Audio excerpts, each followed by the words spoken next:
5 keutamaan. Saat di dunia nih, belum ke akhirat, 5 keutamaan yang tidak diberikan pada orang yang tidak sholat.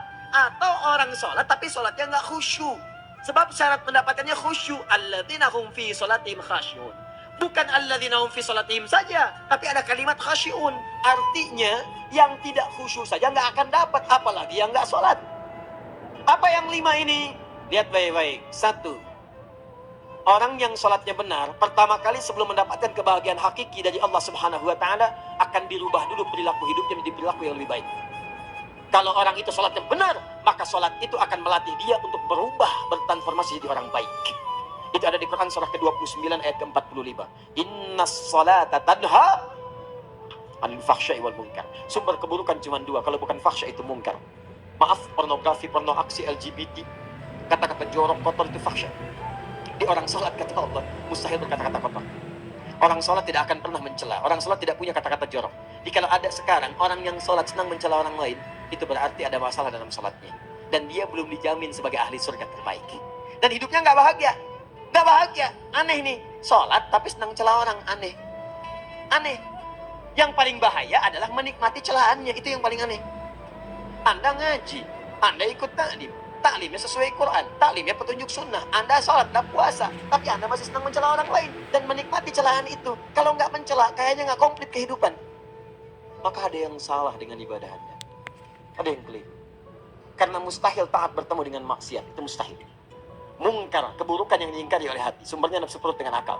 Bohong, mencuri, menipu, membunuh, merampok, membegal, mabuk, dan sebagainya. Itu namanya mungkar. Orang sholat gak mungkin mengerjakan mungkar. Jadi kalau sholat kita benar, cukuplah Anda sholat, maka Anda akan jadi orang baik. Ayat 2, amalannya ayat 3. Jadi kalau kita bulan raiba fi hudal lil. Siapa mutakin itu ayat 3-nya? Alladzina yu'minuna bil ghaib wa yuqimunas shalah. Jadi gampang. Kalau pengen mudah hidupnya gampang. Biaya nggak mahal, tenaga nggak banyak, tingkatkan takwa nih. Jadi kalau hidup Anda masih susah, di kantor champion, di rumah tangga bermasalah terus, atau sebaliknya, maka boleh jadi kalau gelar Anda tinggi, harta Anda banyak, tapi selalu punya masalah, bukan Anda kurang hebat, bukan Anda kurang kedudukan, bukan Anda kurang kaya, Anda kurang takwa. Dan yang paling dahsyat, mungkin sholat Anda belum berkualitas. 4. Orang yang sholatnya benar, khusyuk dia. Bahkan saat sholat itu kalau dia minta, maka seketika doanya akan dikabulkan. Tanpa diskusi, langsung seketika. Contoh, Quran surah ketiga, ayat 38-39. Demi Allah saya katakan, Nabi Zakaria punya masalah, masalahnya pelik. Sudah berumah tangga, istrinya divonis monopause, maaf bahkan mandul. Gak mungkin punya keturunan. Maka apa yang beliau kerjakan secara singkat, beliau sholat. Begitu sholat minta kepada Allah. Hunalika da'a Zakaria rabbah. Di mihrab itu beliau bermohon kepada Allah. Bermohonnya sambil sholat. Qala rabbi habli min ladunka dzurriyyatan thayyibah innaka sami'ud du'a. Ya Allah, mereka katakan saya nggak mungkin punya keturunan. Sekarang saya ingin katakan, ya Allah, saya hanya minta darimu saja, saya nggak akan dengarkan mereka. Ya Allah, mohon engkau maha mendengar, ya Allah. Maha mendengar doa saya. Kalau kepada yang maha mendengar aja nggak mengabulkan, kepada siapa lagi saya mesti minta? Apa yang terjadi? Fanadatul malaikat wa huwa qa'imun yusalli fil mihrab.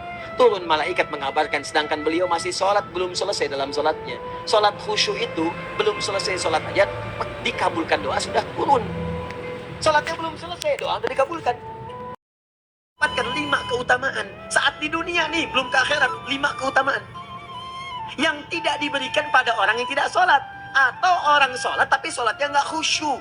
Sebab syarat mendapatkannya khusyuk. Alladzina hum fi sholatihim khasyun. Bukan alladzina hum fi sholatihim saja, tapi ada kalimat khasyun. Artinya yang tidak khusyuk saja nggak akan dapat, apalagi yang nggak sholat. Apa yang 5 ini? Lihat baik-baik. 1. Orang yang sholatnya benar, pertama kali sebelum mendapatkan kebahagiaan hakiki dari Allah Subhanahu wa Ta'ala, akan dirubah dulu perilaku hidupnya menjadi perilaku yang lebih baik. Kalau orang itu sholatnya benar, maka sholat itu akan melatih dia untuk berubah, bertransformasi jadi orang baik. Itu ada di Quran surah ke-29 ayat ke-45. Innas sholata tanha anil fahsya'i wal munkar. Sumber keburukan cuma 2, kalau bukan fahsya itu munkar. Maaf, pornografi, porno aksi LGBT, kata-kata jorok kotor itu fahsya. Di orang sholat kata Allah mustahil berkata-kata kotor. Orang sholat tidak akan pernah mencela. Orang sholat tidak punya kata-kata jorok. Jadi kalau ada sekarang orang yang sholat senang mencela orang lain, itu berarti ada masalah dalam sholatnya. Dan dia belum dijamin sebagai ahli surga terbaik. Dan hidupnya nggak bahagia. Gak bahagia. Aneh nih. Sholat tapi senang celah orang. Aneh. Aneh.